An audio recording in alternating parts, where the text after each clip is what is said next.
Welcome, ladies and gentlemen, to the 4th annual Localfest. Can you hear me? That's good. Let's see. My name is John Keane. I'm here with the Sustainable Business Council. I won't bore you guys with any details about that, but if you're curious about the organization, there's a big table right over there. I guess actually off script a little bit, what I like about the SBC is that they're a group of people who are very hopeful, they're dreamers, but they're very realistic and they make things happen. So this is an example of making something happen today. So SBC is about helping individuals and businesses become more sustainable, but we're not necessarily experts in the food arena. But we do have friends, and a lot of them are here. We go talk to them as we discuss the idea of changing food systems a little bit. I'm personally not a food expert, but I love it. It's delicious. But we do have friends, as I said, and one of our friends is somebody who's working with local and sustainable food as a consultant with the Heirloom Principles. She was the owner and editor of Edible Missoula. And her tagline is creating resilient food systems by putting communities ahead of commodities. Ladies and gentlemen, please welcome Kristen Lee Charlson.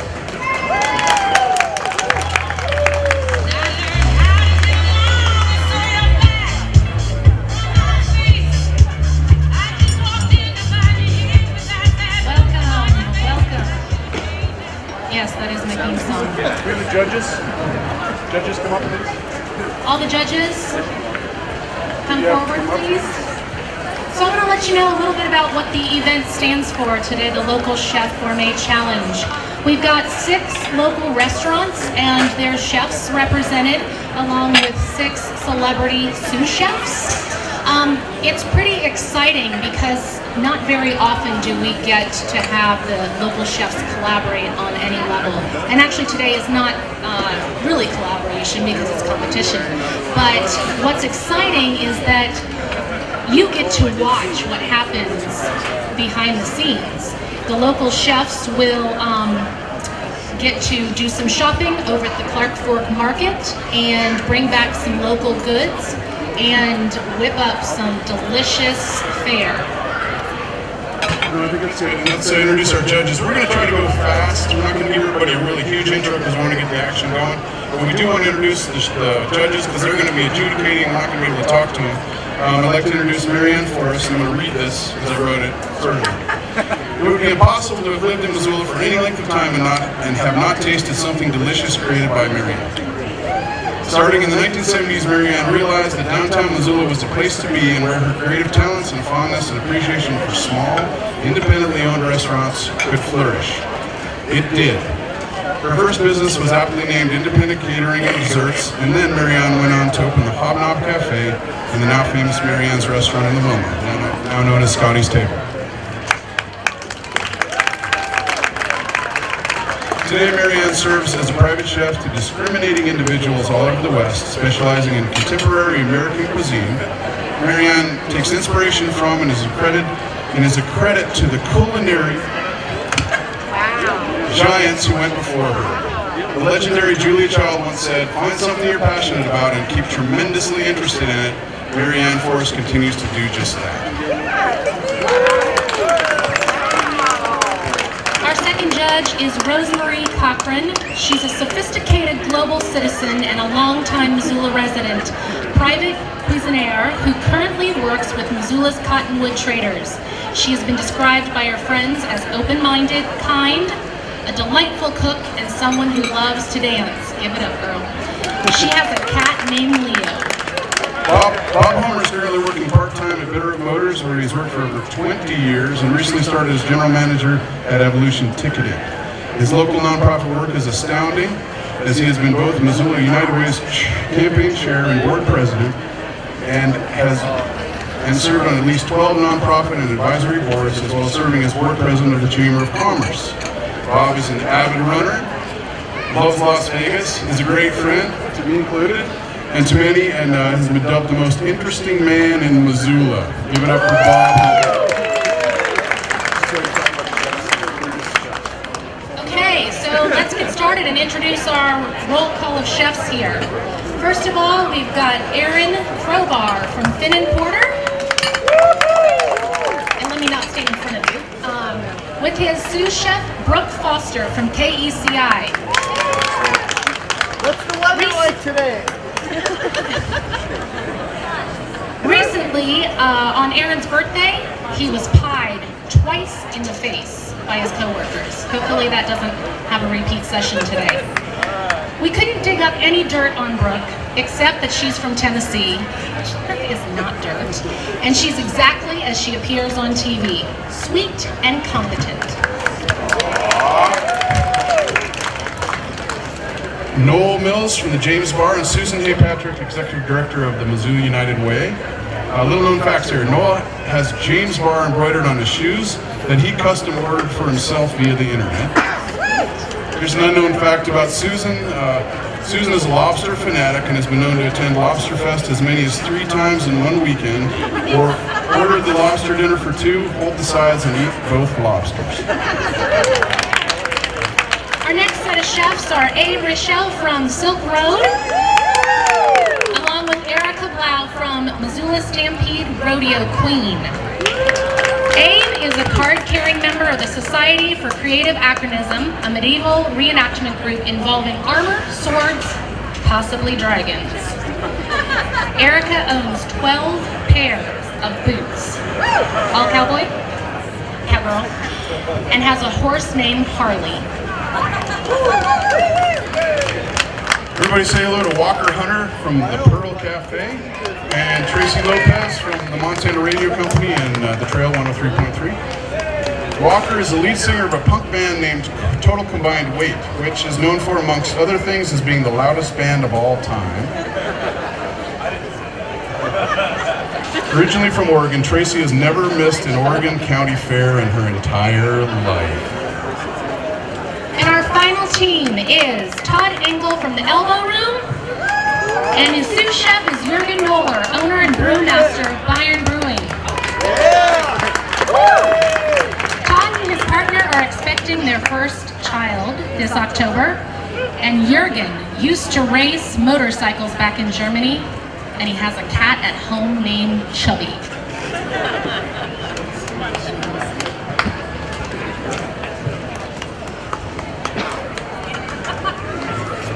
I'll just give you a little highlight of what we're going to do when we're going to get started. These guys get a box that you see in front of them. It's secret ingredient. We had some adorable little kids festoon them with all sorts of do not touch and stay away from radioactive. Inside there is a roll of dollar bills, $25. They're going to go to the Clark Fork River Market and they're going to buy freshies for their food. There's also a protein. They have no idea what the protein is going to be. And there's a secret ingredient in there. They have no idea about that either. So we're going to unveil that, and then they run off, and I think we'll probably explain what they have as soon as they come back. Let's. I'm gonna open this one, and we'll see what it is, and then you can talk about it. These boxes are amazing. Do not throw them away. Drum roll, please. So our secret ingredient today is from local winery 10 Spoons. It's their Farm Dog wine. It's bold and saucy as Lucy, 10 Spoons legendary Farm Dog. It's a dry red wine, and it showcases a Cabernet Sauvignon from Redwood Valley Vineyard in California and French-American hybrid grapes from the Missoula Vineyard. It's lightly oaked with aromas of dark cherry and pomegranate. Give me some of that. It awakens the palate, finishing with a warm glow. A perfect companion for any meal. And a cut of meat that our chefs had from our local grass-finished Mannix beef from up in Helmville, Montana. The cut that they have today is a ribeye steak, one of the most popular steaks. In general, if you don't know, the ribeye cut is largely popular because it has a high amount of marbling, which adds flavor and water, holding the juiciness, and it's a relatively tender cut as well. So, are our competitors ready to run? You making sure you have 25? Okay. On your mark. Get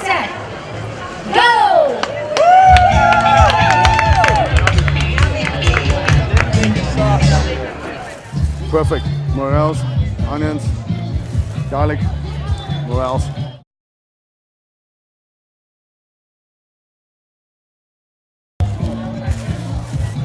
There we go. Let's go. Okay, how about we eat that ourselves? You know.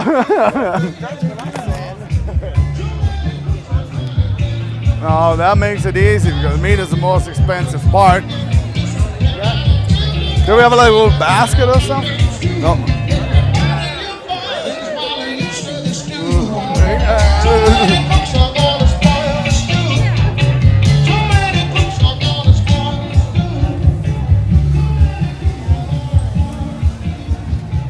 So where do we start? Tomatoes? And dill? We need dill, onion, yogurt. Or did we say dill or what do you want to do, chives? It's up to you. What do you want to do? I'm good with Personally, I like dill, personally, but you like chives, so I personally would prefer chives, but okay. this is same recipe, same idea. Yeah.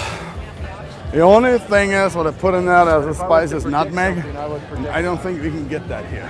No, we can't. Let's see if we can get some hard cheese. Maybe, you know what, let's stick with dill because then we don't need to put the nutmeg in there. Okay. That's, Yeah, that. feta? Does it have to be feta or can we use some other cheese? You want to use brie? Brie? Yeah. Well, look what the price of it is. Can we bargain with you a little? Yeah. I'm sorry? Can we we? do this for like 5, maybe? You talk to the owner. Okay, we got some. Well, where's the owner? We only got a short amount of time. Here you go. Okay. Let's see what we can do. We got a haggle. Sure. Can we do this for $5? We're in the chef competition. We only have a certain amount of money. But we will mention for you. We will mention you. I know you're made of money. Well, I do buy you milk. I have 3 and 4-year-old boys. You know. 5? Thank you. Thank you. Thank you very much. Appreciate that. Oh, mushrooms. Okay. Now, Yeah. $5 a bowl? $10 a small bowl, $10 Yeah, let's get a bowl. let's get a bowl. Yeah. choice. Or shall we negotiate a little bit and get a bigger one?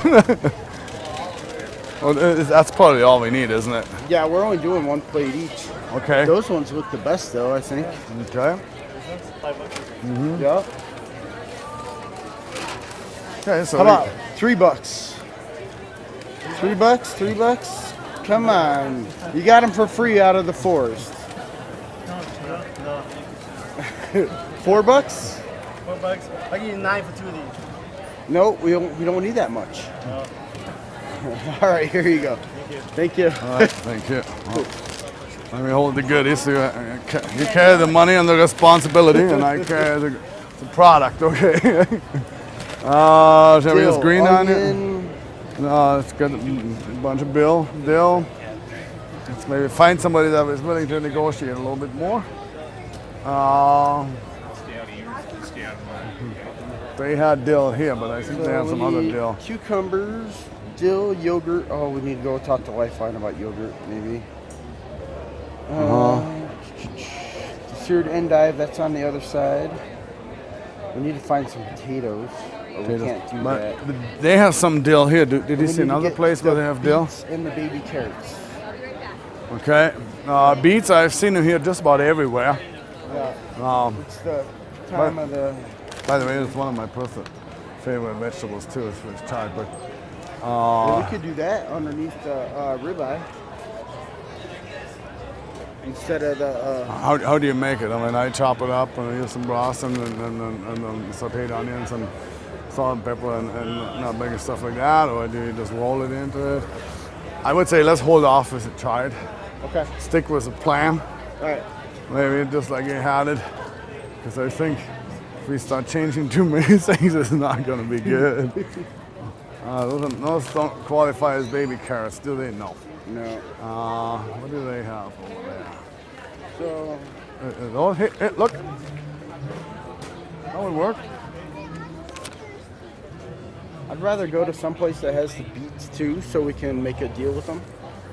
You know what I'm saying? I can see you're a chef, you're a businessman too. And somebody's watching your food costs, right?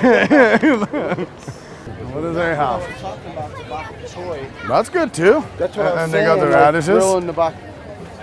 You don't have beets. Diver bok choy, like grilling it and putting Yeah. that underneath the. I mean, Yeah, how many do we need? How you doing, Mike? How are you, Jurgen? Oh, pretty good. We're doing the cookout here. How you doing, Cindy? Good to see you. Come over in the tent. Okay. Great. We'll be there. so can you guys make us a deal here?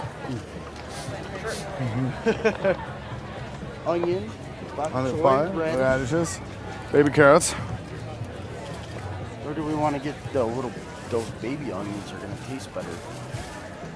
I leave that up to you. I mean, I don't really see much of a difference between They're gonna this size and that guy. Sorry. Are they? Well, let's do that. Yeah, okay. So What's up? we want to get a package, one of these. I don't like that one actually. Let's get that one.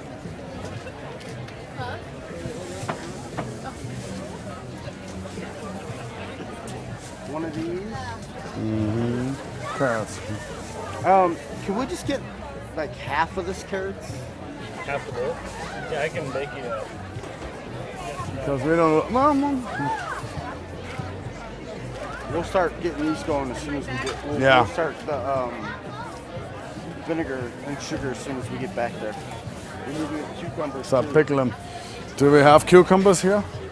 Ours already, yeah. Okay, how much? $4, $3, $2? We got $5. For all of it? All right. Pretty good deal. I think that sounds pretty good. Thank you very much. So onion. Just glad you didn't choose feta. Okay, do we need basil or anything like that?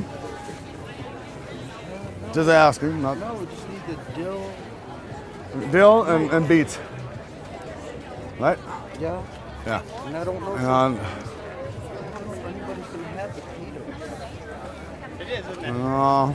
well, if we don't, then we have to come up with an alternative. That's interesting. And no beets. Maybe we could do the radishes instead of the beets. Well, look at them. They have really pretty beets. Yeah, we're gonna And shake cook it. them up. But if you cook them right away, first thing, I mean, We only have an hour. It's gonna take time for that stuff to come to boil. you're a logistic man. Okay. All right. How you doing, Marianne? Hello, how are you? Pretty good. Good to see you. We're doing that chef cookout thing. I know. Go on as a tent. Mark and Cindy out on there too. All right. Oh, so here's Oh my the God. heirloom tomatoes. Let's do some of this. Okay, you want to get the big ones? Yeah, let's just pick out some nice ones. Oh. What do you think? Oh, that, No, that doesn't look that nice. That's literally a very little wild. these are the purple patuas, but that doesn't look that nice. But it's a really good barrel. Let's get two of them. Let's do the. Two medium-sized ones. Or? So what people do, sort of walk by the patio, wherever you sit or hang out or walk by. Like, oh, let's go out there. That one, maybe? That one. Yeah, Yeah. they'll do actually all the way back to half. That one? I keep them there. It's got a butt crack. Shh. Bad. I've been eating. They won't mind if I put that in there. No, as long as you. Let's look for a second. Let's look for a second, yeah. Look what he has How up about here. those? There's some up front here. And he got the cucumbers. You want to use those, not the little pickle ones, Those are right? $3.50.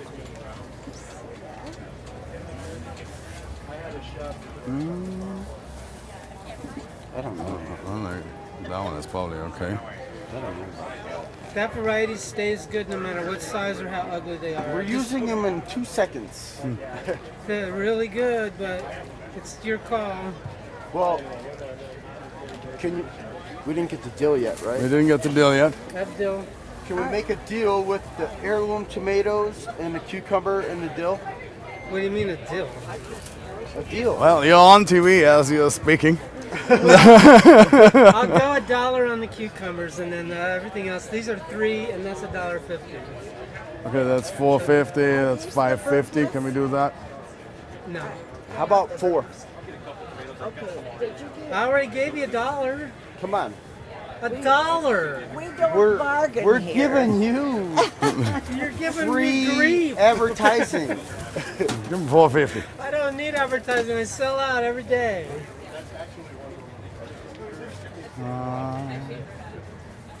Okay, how much do we have left? This is not a bargain. 2, 3, 4, $5. Yep. Okay. You All guys right. are in good shape. You still got $5.50. You can kill for $5.50 around here. All right, we're in a hurry though. I know. I'm trying. I've never even seen tomatoes like that. There's that. I get you your bill. Okay, thank you. And help yourself. Uh-huh. Okay, let's do that That one. one. Okay. Yogurt still. Yeah, I know. Oh. We might have to do without the yogurt. Okay, what do Might you... just have to do the oil vinegar, old school style. Got some Because if we buy Do we the have some yogurt- lemons? No. Lemon juice or anything like If we buy that? the yogurt, then we're gonna be. We don't need any of that. The yogurt is the easiest because it just instantly mixes and you have your liquid. So let's keep that maybe in mind. What else could we possibly need? Okay, I think basically we just need our yogurt. John. Our yogurt, and that's about it. Yeah. Oh, we need a garlic. Garlic. Well, that should be easy to come by. Probably get a garlic for $1. Yeah. The guy 50 cents. Yeah. Yeah, let's put it back up. Yep. Come on, little plant. Well.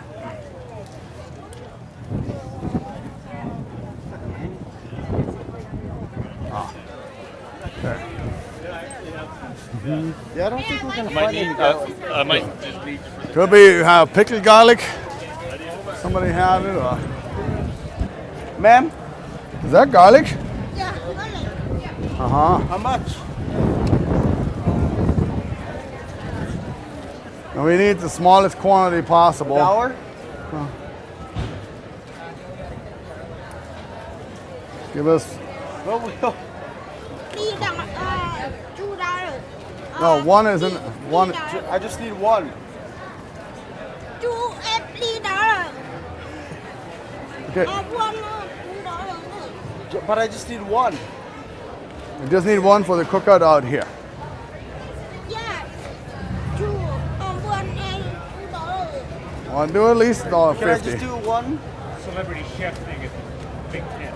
Oh, inside the bridge. How about $1.50? For one. All right. Thank you. Thank you.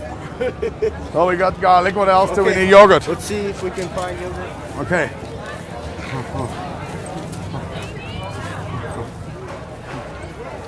You have any yogurt? No. Now what? Are there anybody here that could have yogurt? Maybe over here on. Let's check that out. Maybe somebody is using it for something and we can. You don't need much. Uncle Bill, what are you giving us? Whatever you want. Yogurt. Yogurt. I don't have any yogurt. Damn it. Where could we find some? Well, you know, Well, it's the same thing with you. we do what we got to do. Whatever you want. You want any sausages? No. Buy a little bit of this and put it on top of the cheese. Do like a mustard sauce. Mix it with a little bit of cream. Put it on top of the fried cheese.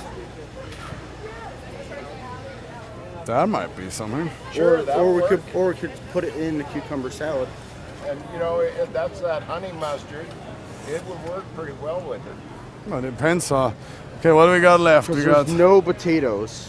We don't have any here anywhere. No. Isn't there another vegetable that you can work like potatoes? Boy, What do we have left for money? Because they only give us so much, yeah. and that's what we have to make it happen with. So we have $4.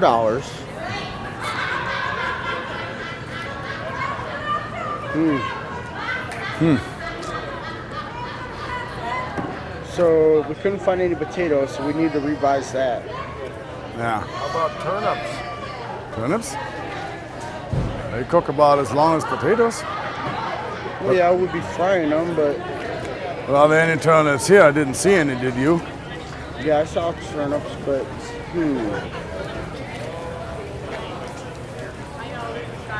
Well, I'm saying that. So we do this as like a small bite because we got those small tomatoes. Yeah. So we'll make the cucumber salad. We'll slice them. We'll make them into individual bites. Right.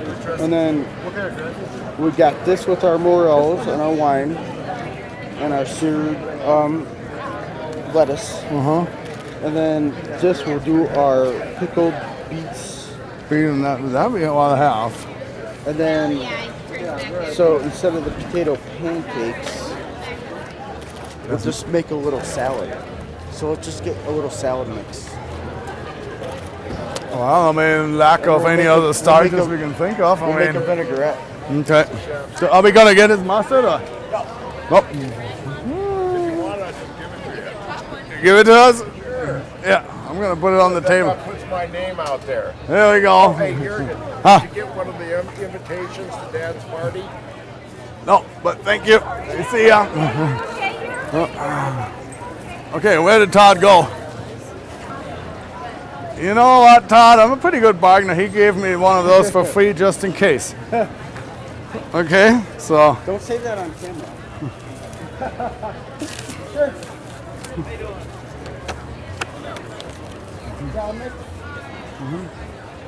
Thank you. All right, let's go. Okay. So, anything else? That's it? We have money left for beer? We're competing against all the big wigs. Yeah. Yeah. No, but I tell you what, I like his approach and his philosophy because, well, We got to change a little things around after we go to the market. depending on what was available. So what do you think we're making today? Well, I mean, there will be a lot of vegetables. We do have German cucumber salad. We're gonna do,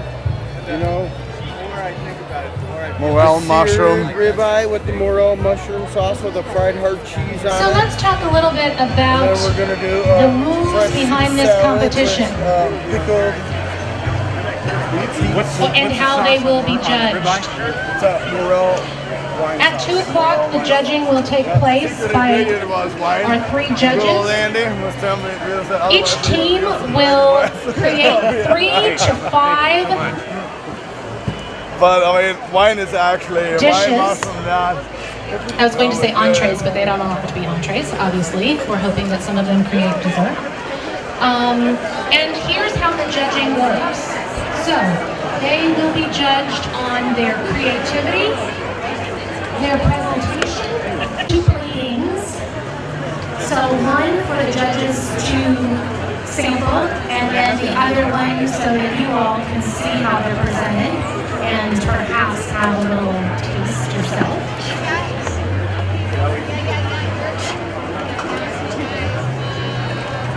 So there's some interesting ingredients that I see coming out of the boxes in this arena.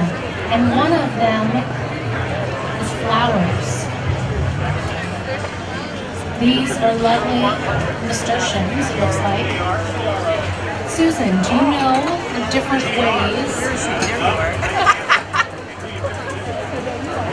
The different ways that the nasturtiums could be used in Well, this meal? I know they're edible, so they can be used as a garnish. And they have a slightly bitter taste, so they can add a little accent note to whatever your food is cooking. It's very good. So I love to see them in salads and stuff too, the flowers, because they're yummy and spicy. So no, your sous chef, she knows what she's talking about. I hope so. Yeah, you got a good sidekick here. I see Noel has some really amazing eggs back there too. They are not white. Not that there's anything wrong with white eggs, but these look like they've come out of somebody's Easter basket. No, did those eggs come from the market? They didn't actually. Did they come from your chickens? No, not my chickens. No, not from Noel's chickens. That's 2 dogs and a cat. You can't have chickens. Yeah, you're right. That's not a good mix.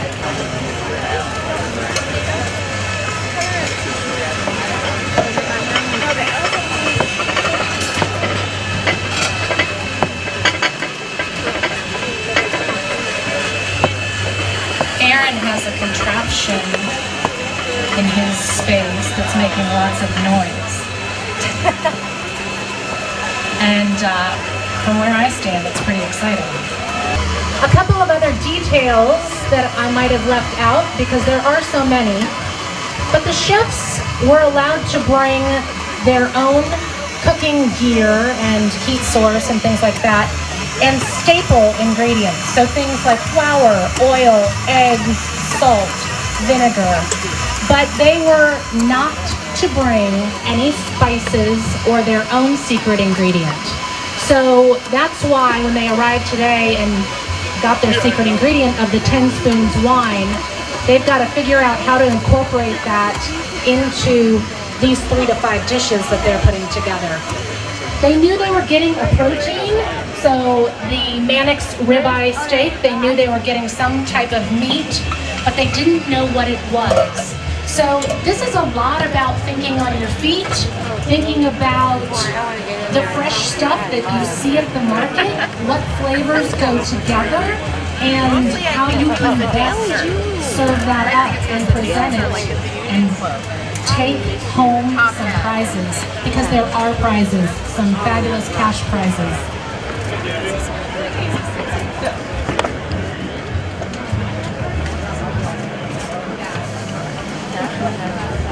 Whatsoever, morning, noon, or night, I'll do it. I'm good. Okay. Is that enough, Todd? Yeah, that should be enough. I got the stuff boiling already, so we just gotta get it in the pot. Put the carrots in there? Yep. Okay.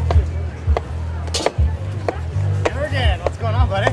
Not too much. What's up, Todd? What up? How you doing? Doing the I'm cookout. doing all right. What are you guys doing over here? Making some good stuff?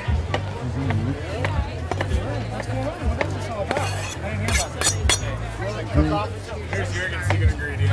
Thank you. That's what he needs. Yeah, what's the secret ingredient? That's all you need. Beer What makes else? it No. all go round, right? Clean the radishes or Put it all over. do something with the tomatoes, or what do you want me to do? Radishes. Yeah. You want them sliced finely? Yeah, let's do that. Let's just take like Get the ass off on the top and let's do a couple of them. Like Yeah. I said, and we'll throw them in with the carrots. okay. Hold on.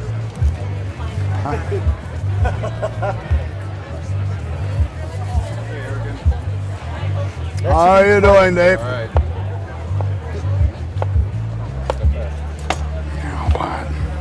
There you go. You say it's too big. I hurt myself with it, you know. Well, it's good to see you guys. Good luck, Todd. Thank good you. luck, Jurgen. You guys do good. So these cows aren't eating any. I love radishes. One more? No.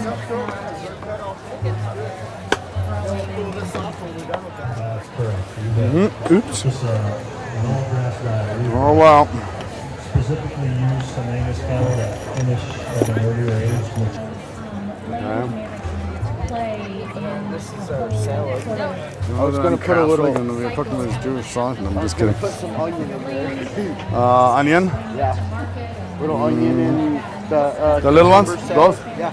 If we can use some of the mustard, we can. I mean, You heck, wanna we put got. some of it in there? Yeah, we got it for free. Yeah, that's fine. You know, talk about sustainable business.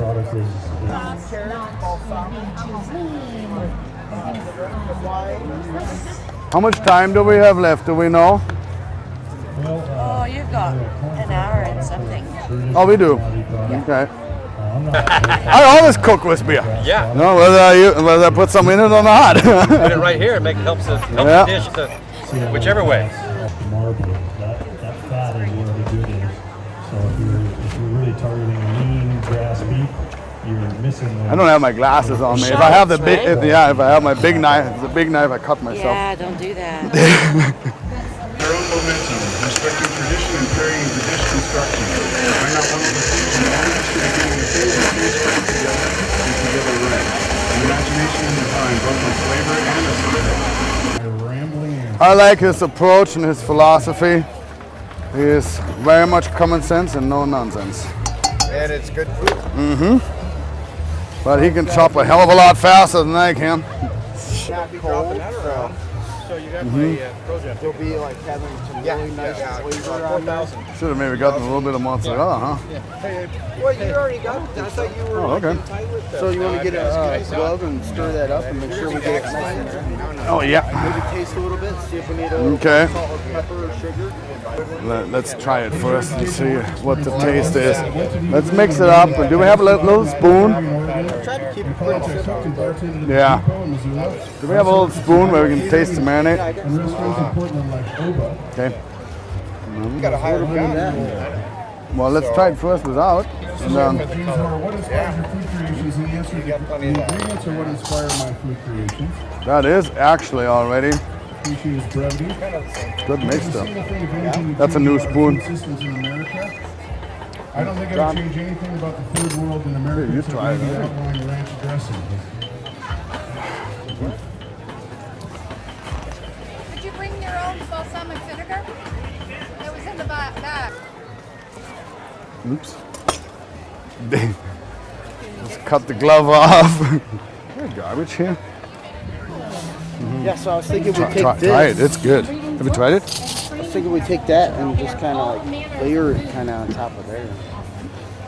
I don't really like it. After doing all that and reading, and he's developed his Yeah? own signature style. That little bit of wine helped too, but I wouldn't put more in it. Do you agree? Taste that. See whether we can use that for anything. What inspires I would almost say no, but street food? I know what it tastes like. I have it at my What is house. the single thing Oh, okay. that you So- change about our food systems in America? Slow food, he answered. know what I Knowing where was your gonna food use comes it for? from and taking the time to make it. A binder for our dressing. making some sort of sauce because it got starch in there. Here we go. Yeah. You know, I mean, I'm not a chef, but I love to cook, so I know a little bit about it. I was going to take chow, some of the garlic, a little bit of onion. Do you want me to chop up some crush or mince? Or what do you want to do with the garlic? He said about 40 to 45 minutes left. Okay. I think we got plenty, don't we? His education and work experience started at age 11, and he went on to attend Kendall College in Chicago. He's got over 25 years of experience, and he's been the executive chef at Umbria and Port Wright's restaurants in Chicago and at the Iron Horse. His first year in Montana was 2004. I didn't know you were from Chicago. Honestly, God, it's my favorite American city. Creations are inspired. So I went there, I thought it was Boston or San Francisco. After I saw Chicago, I said, that's it, that's what I like. And the restaurants there are- in Montana by creating mostly upscale and complex dishes, and am now most comfortable creating home-style dishes with fine dining flourishes. All right. You know what, Todd? Yeah. This looks good. And can anyone say no one else?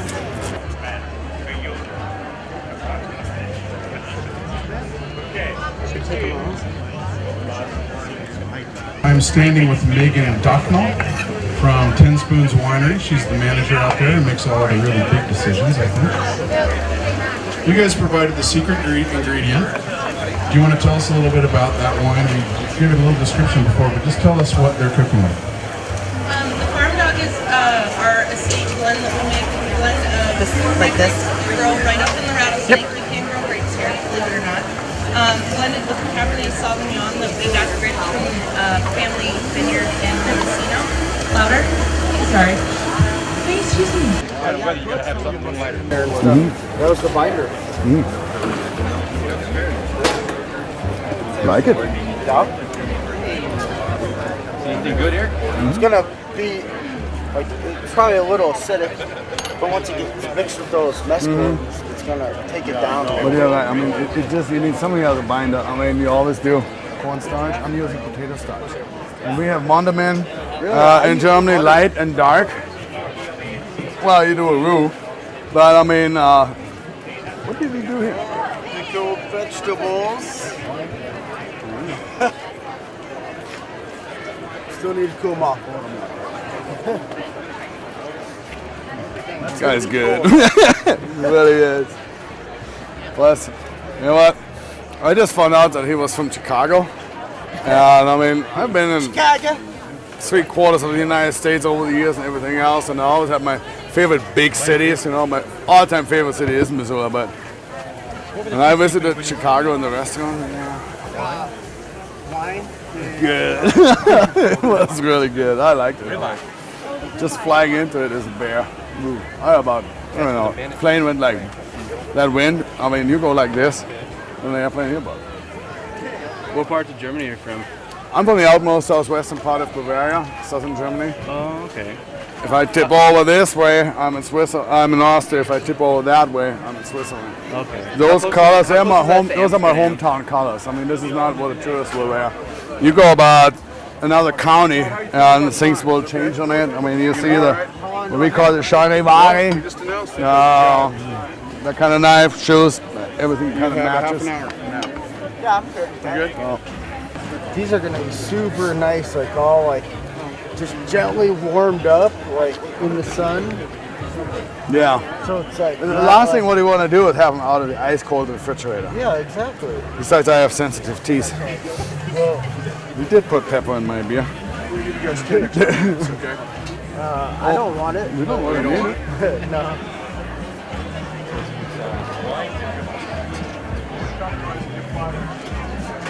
You can put these out in the sun? No, we're just gonna leave them there. We're just gonna let them be natural. It's kind of the ambient temperature. I mean, that's. Yeah. Otherwise, the sugars are so cold you can't taste them right. This are more else. This is gonna be a little topper on our stuff. No snacking. Ladies and gentlemen, we're going to give the chefs 5 extra minutes.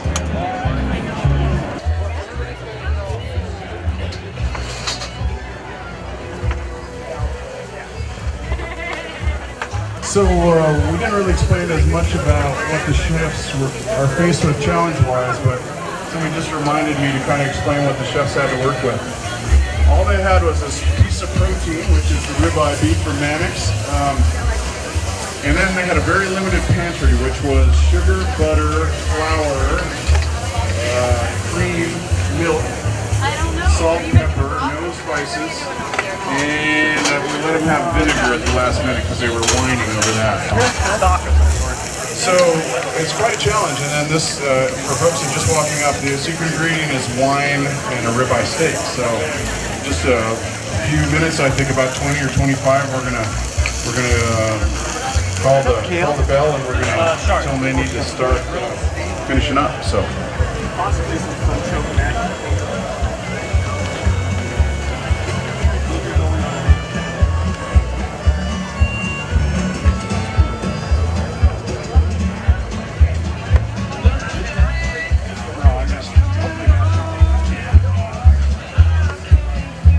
We're going to start profiling some of our celebrity sous chefs. So, what makes Susan Hay Patrick a celebrity?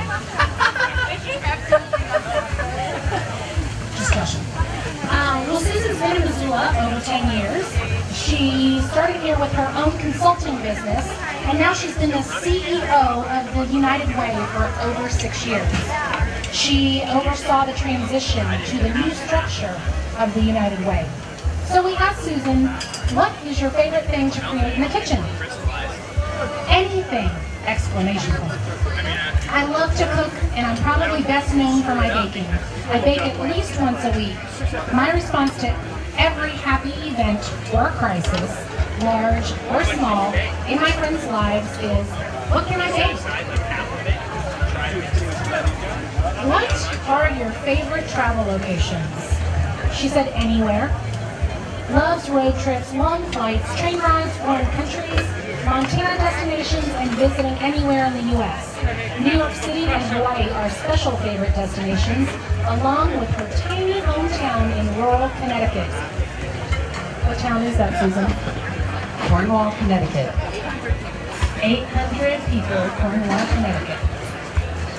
What is your least favorite food? She doesn't eat pork in any form. Not because she doesn't like it, but because she's Jewish and pork is a forbidden food. But other than that, she can't think of a single food that she doesn't like.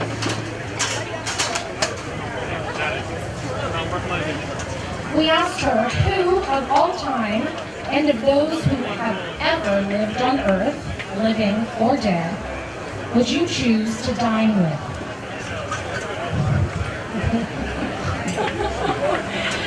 She said that was probably the toughest question because she has so many people who came to her mind. So maybe we should think about this as a dinner party, Susan, rather than just a solo invite. Her family came first. Thomas Jefferson, Hillary Clinton, Katie Couric, Eleanor and Franklin Roosevelt, Nelson Mandela, Meryl Streep, Tom Hanks, Katharine Graham. But she said that her late great-mother, who died 3 years ago at age 88, would be at the top of her list. She was a wonderful cook, always from scratch, and taught her to enjoy a tremendous variety of foods. She liked regular foods, but was also probably one of the few 8-year-olds who loved steak tartare, vichyssoise, anchovies, dandelion salad, béarnaise sauce, smoked oysters. Oh my God. Plus, her mom was a wonderful conversationalist with a great sense of humor and a sharp intellect. She was always a terrific dinner host and companion. I'd love to have dinner with her again. Well, maybe we can dedicate your participation. Your victory, okay, I'm not supposed to say that, but you said that. We'll dedicate that to your mom, Susan. Thanks for participating. I'm thrilled to be on the opposite side of the microphone from Tracy Lopez here, and going to tell you a little bit about what her profile answers were to the same questions. What is your favorite thing to create in the kitchen? She said chili verde. What is your favorite travel locations? Thailand for the fresh food. I took a cooking class there in 2010, and Italy. And small mom and pop markets are amazing. Least favorite food for Tracy Lopez is menudo or anything with tripe. Who of all time and of those who have ever lived on earth, living or dead, would you choose to dine with? She answered Anthony Bourdain. He's hilarious.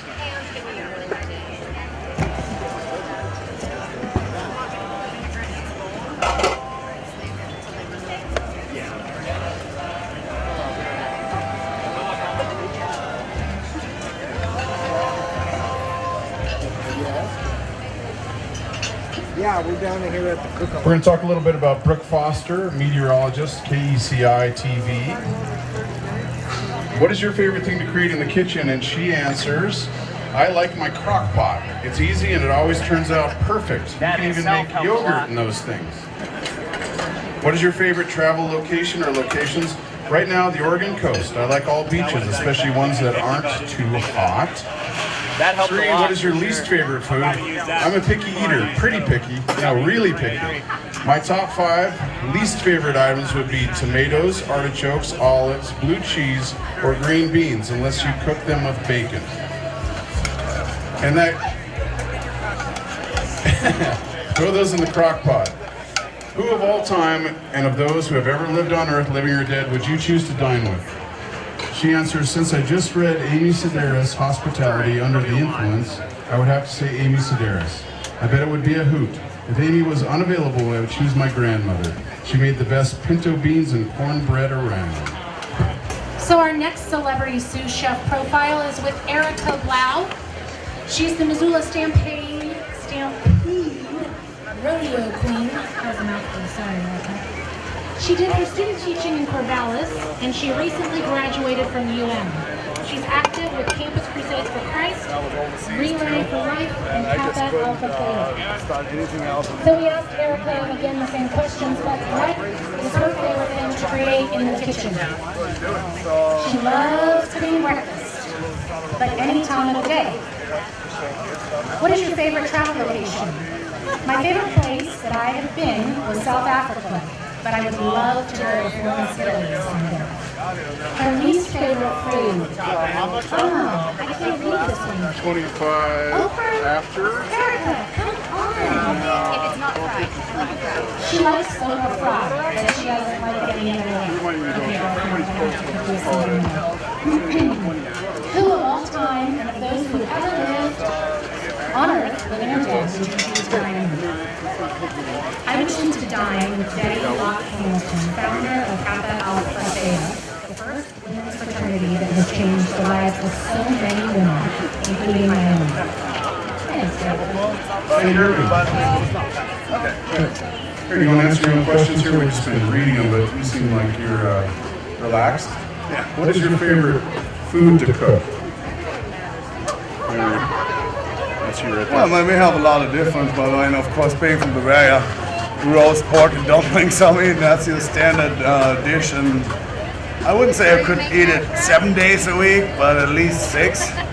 Maybe sometimes for lunch and dinner. And then, of course, a bunch of other things. I mean, wild game is another good one. Well, being a carnivore. But yeah, the pork roast, and for Christmas, of course, roasted goose with the chestnuts, bread dumpling, stuffing and everything. What's your favorite place to travel? Honest to God, I've always loved Hawaii, especially Kauai. And I don't know what it is, but I mean, you have convenience what you find here, and you're far away, and I like the sun, I like the beach, and I like to sit down, look at the ocean, and have a Mai Tai in front of me. And usually when I'm outside of the States or Montana, I kind of stay away from here a little bit. So yeah, Kauai is my all-time favorite place to travel. Who would you dine with, living or dead, if there's anybody who's trying to have heaven? Friedrich Nietzsche. Want to tell us why?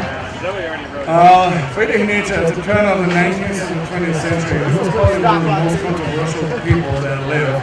And there was no middle way. People either loved him or they hated him. However, he had a lot of influence on the way we're thinking these days.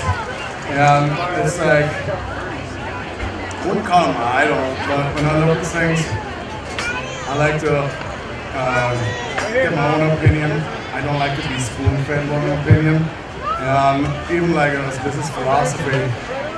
We've always done things that are new, that are innovative, that are different. I'm not a follower. I like to do my own things. I like to do new things. That is different business. That's our program right now.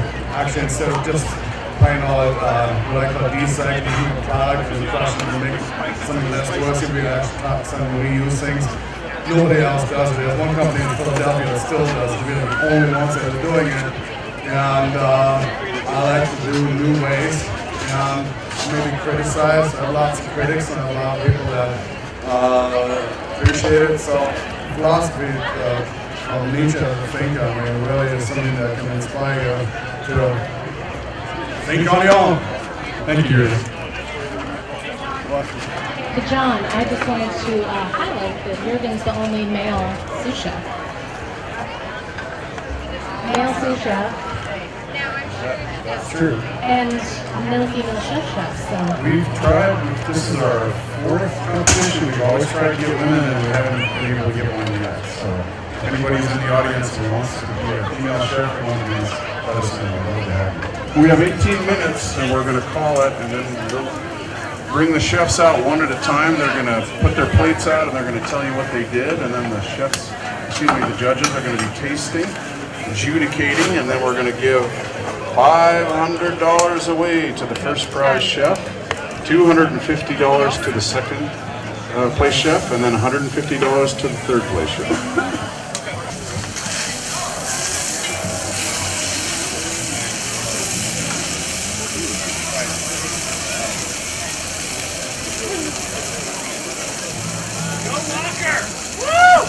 His big ass knives, and they're sharp like you have no idea. I mean, I don't want to have blood being the secret ingredient, you know. It's the essence of Jürgen in there. No. Yeah. Yay! Well, good luck. My chef dropped out. I had 2 chefs cancel on me, so I got out of it. Alright, so we got our free. You're gonna have to say hi. I used to bottle for you back in the day. Oh yeah. And how you doing? I'm in California now, and I like think about your dragon's breath. So I love it. It's one of our favorite beers. Best beer. I mean, the only problem what I have with it, I gotta watch my intake because yeah, as you get older, I mean, I know. seems to stick with you more It than doesn't go it away. used You gotta work twice as hard to get rid of it. Yeah, Tell that's me it. what you think about my shirt. Doing it is a sin. Yeah. Right? It's good, sir. Right? Okay, so we can actually make it fun. Well, thanks, Jurgen, for brewing great beer. Hey, thank you. And hey, hi to California.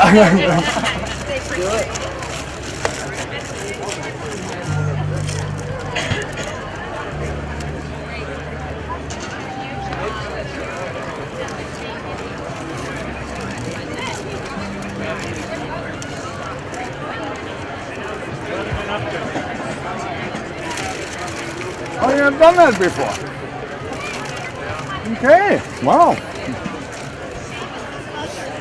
We're gonna want to get a spoon. We're gonna want to dress these salads. Then we're gonna want to put some of these chicken. Okay. Then we're gonna fry this cheese.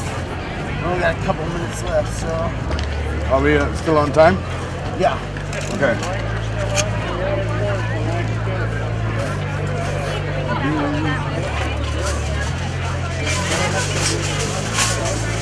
How many spoonful, 2 or 3 per? Just a little bit. You just want to drizzle it on there.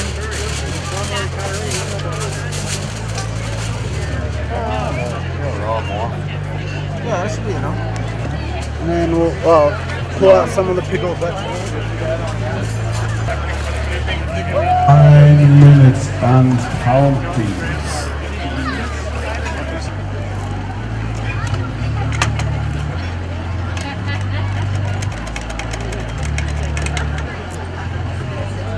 Where's your dad? He should be down here. He's in D.C. doing his talk. Oh, that's right. He's got a clean mixing bowl.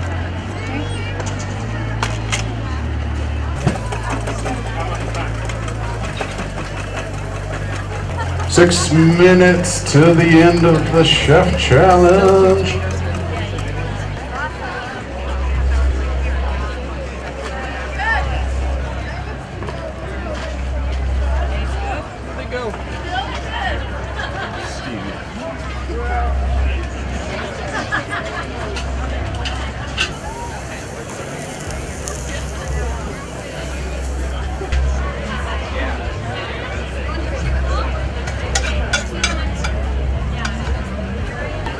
Thanking our celebrities too for coming out and showing support. Well, let's just thank everybody, but thanks to Susan Hay Patrick from the United Way. Thanks to Brooke Foster, meteorologist extraordinaire from KECI TV. Thank you, Tracy Lopez, a wonderful person, radio personality from Montana Radio Company and the Trail 103.3.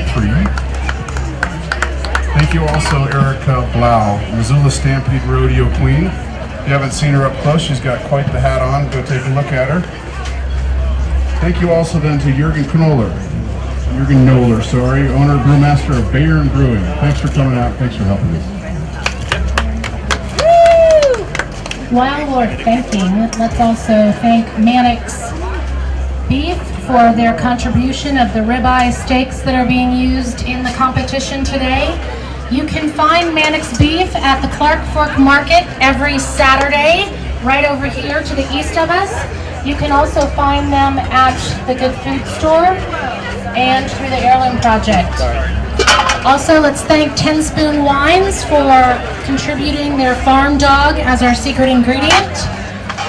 Obviously, you can find 10 Spoon Wines probably anywhere that you could purchase other wine and beer. So we got about 2.5, 3 minutes left here. What's going to happen is the chefs are plating 2 different sets. The judges are going to be at the stations tasting one set of the 3 to 5 dishes. The other one, starting with Walker Hunter, will be walked to a table kind of in the center. We're going to hand the microphone over to them and they're going to tell you what they did. 2.5 minutes left, folks. 1 minute. You just see people walk away salivating. I know, right? It's like, oh my God. We're getting close. The tension, it's unbelievable.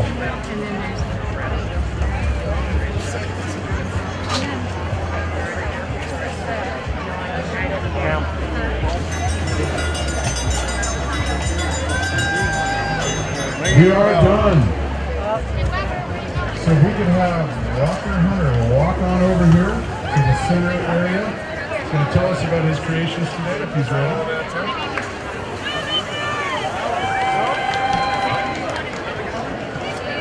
I was thinking about what to do with farmers market stuff to best showcase. Sorry, my guitarist is telling me to sing into the mic again. To best showcase the use of the market throughout the day. So what I chose to do was breakfast, lunch, and dinner. Not necessarily in this order. For breakfast, we have a piece of chicken fried steak, a little bit of herb aioli, kind of to lighten up the traditional pan gravy, no offense to any Southerners in the house. A hash of peas and carrots, with more plastic than that. Pea shoots, carrots, a little spring garlic, a little spring onion. Fried egg, a cup of Black Coffee Roasting Company coffee, in case your morning was rough, and a glass of wine, in case your morning was really rough. For lunch, did just the basic, super light, hot Montana soup and salad. It's chilled cucumber mint soup, salad of arugula dressed with a beef vinaigrette, garnished with a couple of little, for lack of a better word, nuggets, roulades of barely stirred beef, some fresh heirloom tomatoes, and microgreens. And for dinner, we have grilled ribeye with basil pasta sheets, red wine braised. Red wine is in the vinaigrette for this too. Red wine braised beet greens, some zucchini and summer squash, so fresh and young and tender, and a little red wine herb butter on top of it. That's it. Thank you, Walker. All right.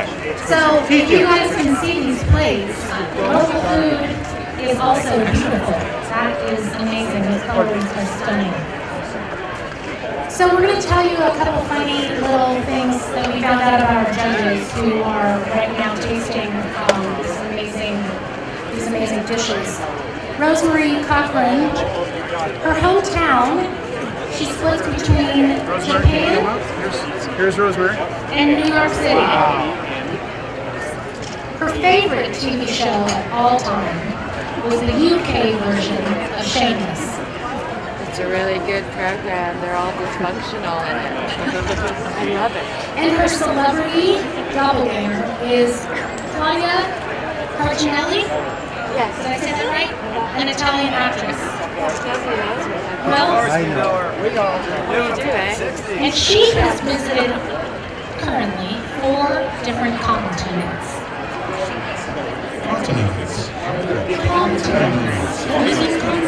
Ladies and gentlemen, please welcome Aaron Crowbar from Coon Porter, an awfully good guy. He's going to tell us a little bit about. Tell us about what you did today. Well, this is the chef's secret weapon, in case anyone's wondering. We did 3 courses today. Brooke and I, for starters, we have a ribeye, scallion, and carrot roulade served with a salad of tomato, cucumber, balsamic vinegar, and some of the Tennessee wine, and served with a side of cold gazpacho. For our entree course, we had some seared beef ribeye with caramelized onions, the 10-spoon wine reduction, and a salad of beet greens, radishes with vinaigrette, and also the wine. And for dessert, I did a beet and rhubarb crepe with a basil and lavender ice cream.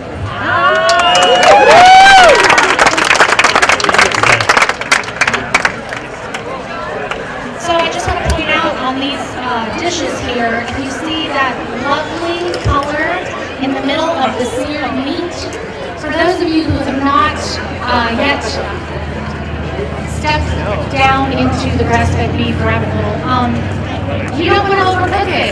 You want to have it medium rare. I like mine still moving, but look at the color on that. That was cooked perfectly, and I'm sure we'll hear from our judges how that taste comes out. So our next chef, cutesy profile, cutesy? I don't think Bob wants to be cutesy. Bob Homer's hometown is Washington, D.C. His favorite TV show of all time is Brideshead Revisited. His celebrity doppelganger is James Woods.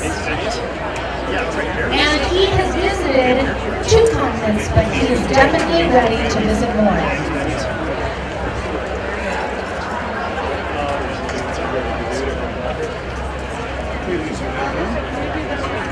Hello, hello. Noel Mills from the James Bar and Susan Hay Patrick. If you want to give him a big hand, he's going to tell us what you guys did today. We got an eggs veggie with some spinach and tomato and some of the ribeye.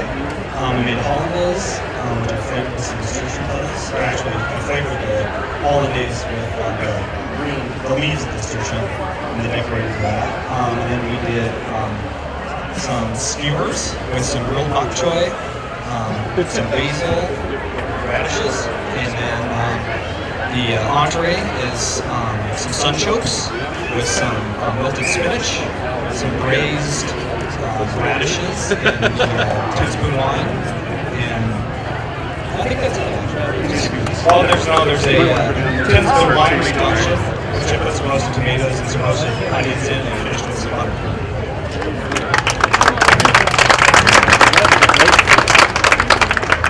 Thank you very much, Noel.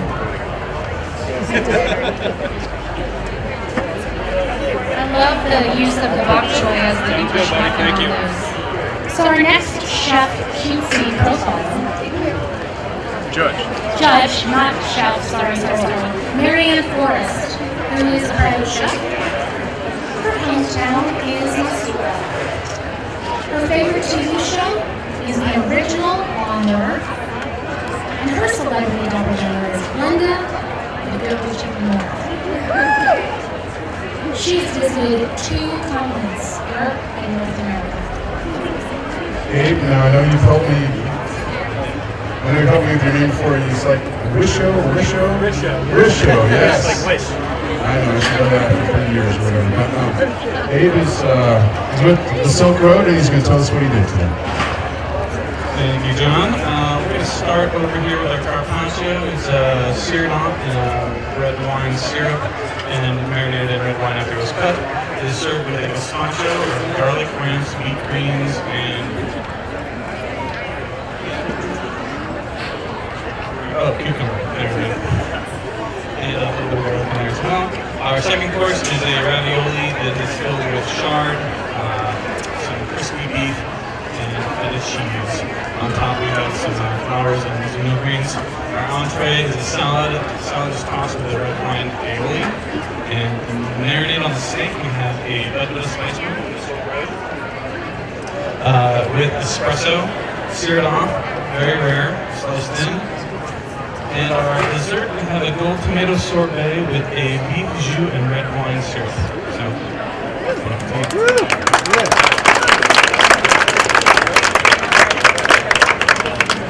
Thank you, Abe, and thank you, Erica. I really appreciate your participation. Did you guys get a chance to see the colors of those dishes? I mean, it was like the rainbow. Unbelievable. Todd Engel from the Elbow Room is coming on up.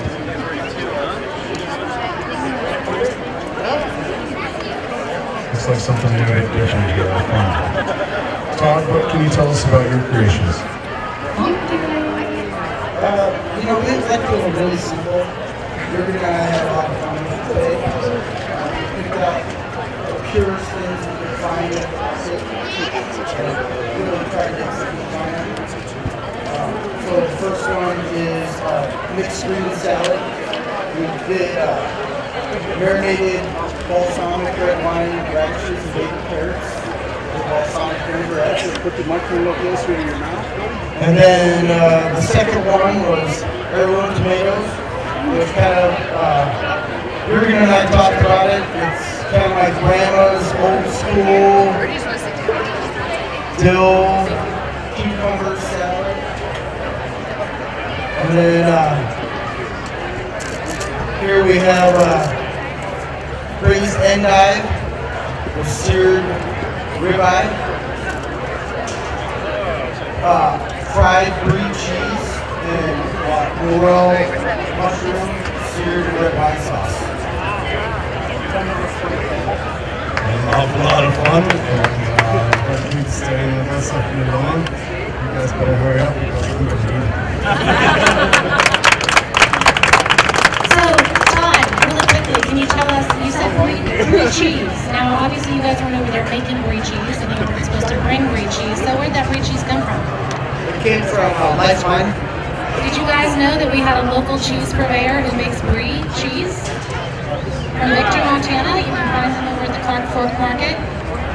Wow, she's getting better by the moment. Woo. So that's all of our chefs, all our 5 chefs. Thank you very much, everybody who participated. And thanks to all the celebrities as well. Thanks to you guys for coming to see this. We're going to give the chefs a full half an hour to taste, the judges, excuse me, a full half an hour to taste. And then right around 2 o'clock, or right at 2 o'clock, we're going to award the $500 first prize, $250 second prize, $150 third prize, and then a few special things for the celebrities that helped us out today. Thanks so much. Please visit our vendors at Localfest, all supporting sustainable and local economy. If you have any specific questions about how to procure or use local foods, I'm around, and that's what I work on. I'm a local and sustainable foods consultant, so I'm happy to answer any questions for you. So how do you think you guys did? I think we did really good. I mean, I really like Todd's philosophy of looking what you got, keeping it simple, do something good out of it. I mean, it's like, I'm an absolute addict for morel mushrooms. I'm like, getting that part of it. But I mean, it's like bringing out the basic flavors and making them good. I mean, that's a good philosophy. We do the same thing with beer too. I don't need funky spices and beer and fruits. I mean, if I want fruit juice, I want it. I want beer. So same idea, same mindset. I think we mash up pretty good. What do you think? I thought it came out awesome. Yeah. Like I said, I didn't want to make some weird fruit aspect or try and make ice cream in an hour. You guys made beer food. I like it. Kept it simple. Yeah. Some German influence. It was a good idea to have wine being the secret ingredient. That wouldn't have been the case. We would have used some of the dragon breast dog Hefeweizen. And that would have worked too, wouldn't it? I mean, that would have been just fine. That was our first idea. When we looked at our secret ingredient, it was the wine. Okay, right? As long as you buy it here. I think it was really cool that you had to buy everything here at the market, and it just shows you what you can do. I wish there was We still have $1 left. He's sailing today. We have money left too. So we've got 15 different pieces, different beautiful plates of food, and it's all from locally grown, and it's all from the market here at Clark Fork. So that's really cool. We had a little discrepancy about it. I mean, you call it baby pork char. No, that's an adolescent pork char. But anyway. That's what I get. Anyway. So, how do you think you did at the competition? Moderate at best. I was hoping for a little bit more, but I got 4 dishes out, so that was pretty good. Couple of burner problems I was having, not having enough heat or not having the right amount of heat. But I think all in all, I got everything out that I wanted to. What can you tell me? Was your celebrity? While our judges are still deliberating, She was very helpful. She did all the work that was hard for me to get done and cook all at the same time. So yeah, it was very nice having her with me. She did all the flower arrangements too, so that's why they look so pretty. What they would be serving. What do you think about the other dishes that were shown? I thought it looked very good. I want to dig into one of Noel's over there because that looks like I want to eat something. So, but yeah, I think everybody did some really creative stuff with what we were given, and I think they did a good job. What was the hardest item to work with? Figuring out how to put beef and red wine into the dessert, I guess. I mean, the red wine wasn't hard for the dessert, but the beef was, and then, it's the beef and red wine, it goes together so many different ways, so trying to figure out how to compartmentalize those and make each dish unique in its own right was kind of the challenge, I guess. What can you tell me about this competition? Well, first off, I guess I'd say that this is probably the coolest cooking competition that I've heard of in Missoula, Montana. We've got great chefs in here. I mean, I'm up against some real talent from some of the best restaurants around here. I think that integrating that level of talent in with the market on location, sending us out to shop, having everybody rush right back here and cook, makes it just a really stunning competition. Is this your first competition in Missoula? This is.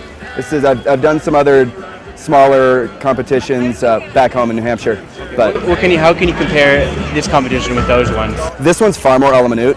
There's a lot more cooking on site. Everything I've done before has largely been based on barbecue and wing competitions. These kind of things where you're bringing so much in with you. This has it has infinite X factors. It's kind of a cook's worst nightmare. You don't know who you're working with. You don't know what you're working with, and you're working in an unfamiliar kitchen situation. I mean, it's kind of a horror story. I loved it.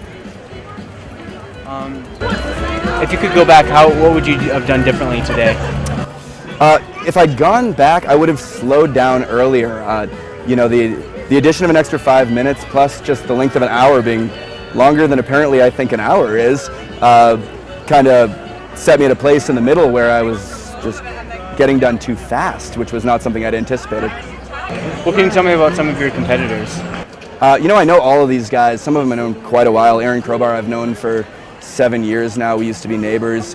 They're phenomenal guys. They're great cooks. It's for me, a lot of these guys are they're really running their own kitchen. I work for Pearl, and I'm one of the operators running the kitchen. But I'm up against some real big guns and impressive cooks. I walked down the line and looked at their food and just blown away. Not only by how we all, many of us kind of incorporated the same ingredients, used some of the same techniques, but just their plating is just gorgeous.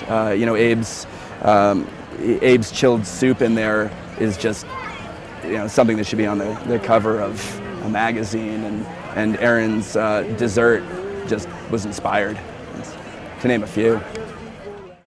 What can you tell me about this competition? This is my second time doing the chef's competition. Last summer at the fair I did the Iron Chef Challenge. That was a great time. This is my second time doing it.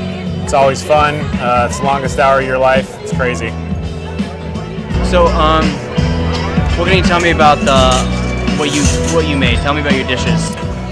We did a 3-course meal for my starter. I did a roulade of beef, scallion, and carrot, served with salsa of cucumber and heirloom tomato with balsamic, and used the mystery ingredient wine in that dressing as well. Served with a side of gazpacho. For the main course, we did a seared beef ribeye with beet greens and radish salad, served with the Pinot Noir reduction. And for dessert, I made a beet and rhubarb crepe, served with basil and lavender ice cream. What can you say about how the wine either helped or hindered the cooking? Wine's very versatile. You can reduce it, put sugar in it, make a syrup out of it. You can put it in a vinaigrette. You can make a marinade out of it. It's very versatile. It's a great mystery ingredient. If I remember correctly, last time it was Blue Moon beer. That was a little bit more of a challenge. I was pleased with the mystery ingredient as well, the ribeye. Real simple, straightforward. What can you tell me about your competition? Competition today was pretty tight. There was a lot of great chefs here, a lot of big names in town. I was happy to see that everyone showed up, and I looked at everyone's dishes, thought everyone did a great job. I'm hoping for the best. What was your favorite dish besides your own? I'd have to say I like the theme that Walker Hunter presented with breakfast, lunch, and dinner. The fact that he gave a shot of coffee, shot of red wine. I thought that was pretty inventive. I tried a few of the other dishes. Everything was pretty tasty. I'm curious to see how it's going to come out. Knowing what you know now, how would you approach this competition differently? I would have taken a little bit more time. I was rushed. I knew the hour was going to go by like that. I was kind of standing around towards the end, waiting for it to get over with. I think I would have just taken my time a little bit more. Do you feel like you could have done more? I'm pleased with what I did. I gave it everything I had. I was well prepared. I thought there was a good selection of vegetables over at the market. I think it turned out well. So you had to use the full $25? I did. I think I got a couple bucks left over for a beer after work. So what can you tell me about this competition? It's a fun competition. It's a chef challenge for Localfest. We were given 2 secret ingredients and $25 to shop at the market, and an hour to cook. What can you tell me about some of your dishes? I kind of planned a little bit out. I had decided to do an Eggs Benedict. There's a bakery here in town that does great English muffins, so kind of started with that idea. With some hollandaise, with some local eggs, and some nasturtium petals, and some local tomatoes and spinach, and the steak. And then I did some skewers with some grilled bok choy and some local radishes. And then my entree was a ribeye with some braised sunchokes and radishes and spinach. What can you tell me about the turnout at Karis Park so far? This is great. I've went and watched all the other ones. They do Tuesdays at the fairgrounds for Localfest, and not even close to the turnout. This is a great environment, great with the market, and I thought it was a great turnout. What has changed in Missoula culture since as long as you've lived here? So, the food scene in Missoula has changed quite a bit. I remember when I just remember growing up, there was 3 restaurants. There were nicer places, and now there's dozens and dozens of nicer high-end restaurants using all sorts of local ingredients. I mean, the farmers market just in the last 10 years or 5 years has gone from being one small one down by the X's to another complete big one, and smaller ones all over the city. I think that's a national thing as well, that people are really getting into the local scene. What can you tell me about the festival here? It's just a celebration of all local ingredients and all local products. It's a great event. It's been going on for a few years now, I think. I'd like to thank everybody for coming down here, and it's a great event, and it's great to have all these chefs to be with. All right, thank you. It looks like our judges have reached their final decision. So if you're interested in hearing the results, please make your way to the Chef Challenge. So what I hear from the judges, and why I can't remember that word, I'm not sure, is that this was a really, really tough decision. Really, really tough. And that out of all of the chefs, everybody had a dish or two that was stellar and really shined, but that they had to get back to sort of the overall, just the full package. So, without further ado, and again, we have no losers with local food. We're all winners. And I haven't seen this yet either, so thank you for the honor. Okay, so our third place contestant, chef, from the Pearl Restaurant, Walker, and his sous chef, Tracy Lopez, with a $150 cash prize.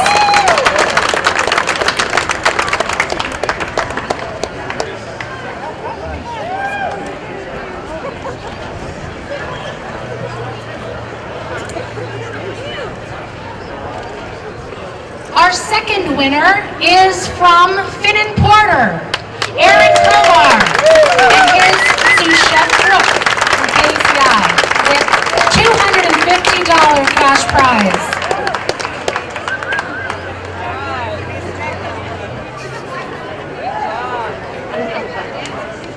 So I'm thinking maybe I should get really far away when I announce this next, announce the winner. So, the winner of the Local Gourmet Chef Challenge is the James Bar No Mill. First prize is $500 cash. And Susan, his fabulous sous chef. We also want to make sure that we thank our other chefs and sous chefs, Abe Risho from the Silk Road, and Todd from the Elbow Room. Thank you, thank you. Thank you all for being part of this and getting us one step closer to our local chefs using local foods. And please enjoy the rest of the afternoon and the music, and don't forget to get to the vendors under the pavilion. Thanks so much.